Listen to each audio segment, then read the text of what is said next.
Way back in age, not too long ago, the Duke of Ephesus took me out to the coastal shore. He showed me a man, all silent. Then finally he said, pointing toward the man at the front of the beach head, "As you know, on this side of the sea, we are the Epes. On the far other shore of the sea live the Ceres." Then the Duke said, "It's time that you knew of the terrible rotten thing that Ceres do.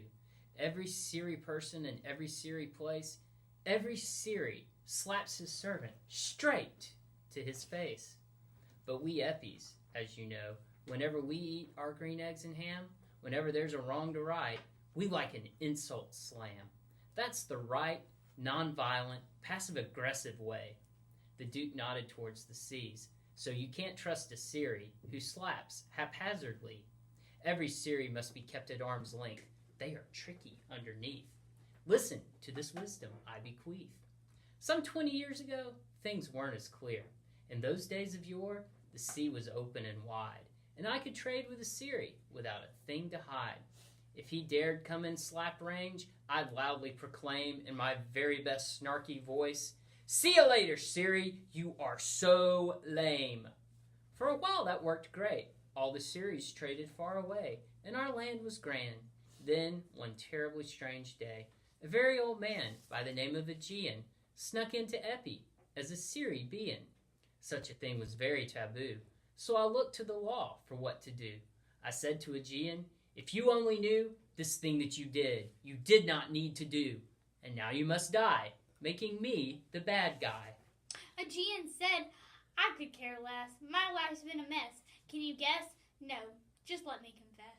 And he began to confess, and confess, and confess. Until I must confess, I yelled, "Enough! Enough! Way more than enough! The law's the law, and it is just. It is too bad for you. But wait, yes, wait, here's what I can do. I can give you a day to raise 1,000 marks. 1,000 marks for our city is worth a one-day delay." With Aegean behind bars, things quickly got tricky. For just off the coast of Ceres, and just on our shore of Epi, two different Antipholuses and Dromios began to work. "I hear you've got pops," Antipholus of Ceres said, and he popped our Dromio of Epi with a triple popper to his face.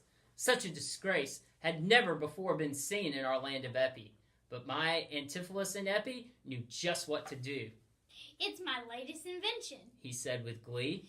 "Now on high-def TV. The Ceres on the shore will have to watch and see what's for." And with that, we were broadcasting live. Is this on, I asked? And Antipholus gave me a nod.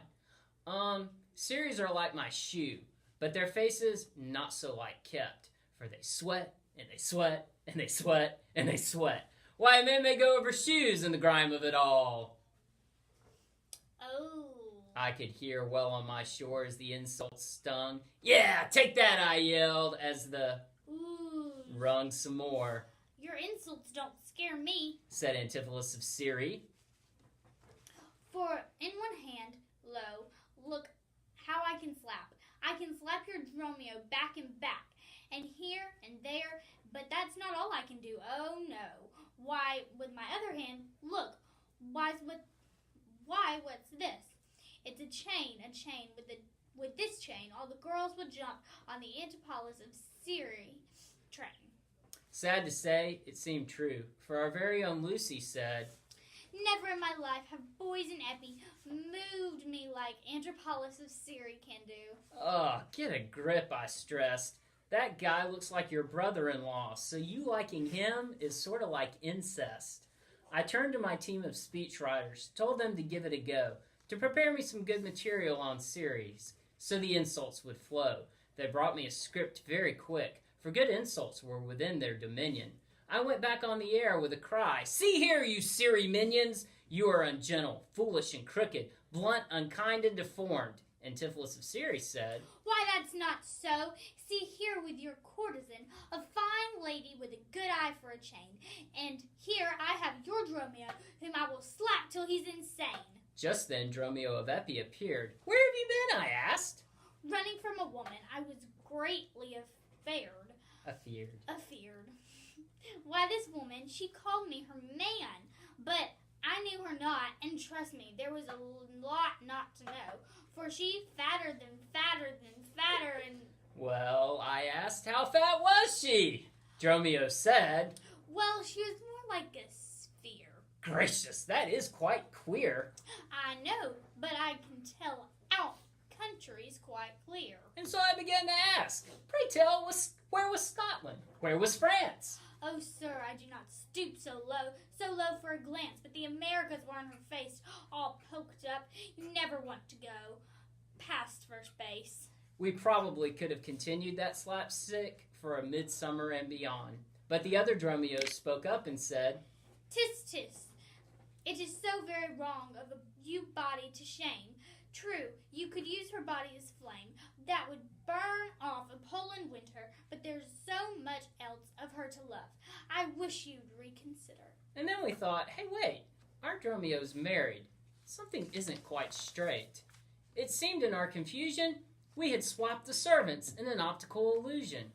Well, to be very honest, there was no illusion. The two Dromios were identical, so no wonder there was such confusion. I said, this is all such a mess from the errors we created. You two look alike. Have you ever thought that you might be related? Long story short, they were, and so were their masters. The Antiphluses reunited and averted another disaster. For Aegeon was sentenced to die. What was to be done? The law was the law, and none could change it, no, not one. But then a nun, yes, a nun, Sister Amelia, came forth and said, Here's what we do. We let Dr. Pinch run for his office. Dr. Pinch will know what to do. People love to vote for doctors. It makes them feel smart. So we'll put Dr. Pinch on the ballot. That's a good start. But Aegeon is sentenced to die now, I lamented, although I don't think he's too bothered by it, for he was quite discontented when I told him that the law was the law for those from Syria who came to Epi. But wait, said Amelia. Don't we all come from some other place? Bring out Aegeon and let's see if he has an Epi-ish face. Long story short again, it turned out Aegeon was from Epidandum, not Epi. Aegeon was just too depressed to correct us. But he rejoiced when he saw the two Antiphluses. My sons, he proclaimed. Then Amelia began to cry. It seems you are ashamed to call me again your wife. Yes, the final ridiculous plot twist was this, that Amelia was Aegeon's as well as the Antiphluses. So all was corrected and all lived happily, except for Dr. Pinch, which is why he's on the beach right there, looking sad, you see. For he thought he was well on his way to a place like D.C., a nice cushy office, and interns to boot. But now he sits by the beach and couldn't give a hoot. So you see, the moral, my child, is this. Be careful around your Antipholus, for they are like thing one and thing two. You never know just who is who. But beware of two cities prattle, for it can be much like a butter battle, leaving casualties haphazardly, like the good Dr. Pinch, now lost by the sea. Happy Read Across America Day, everybody! Bye!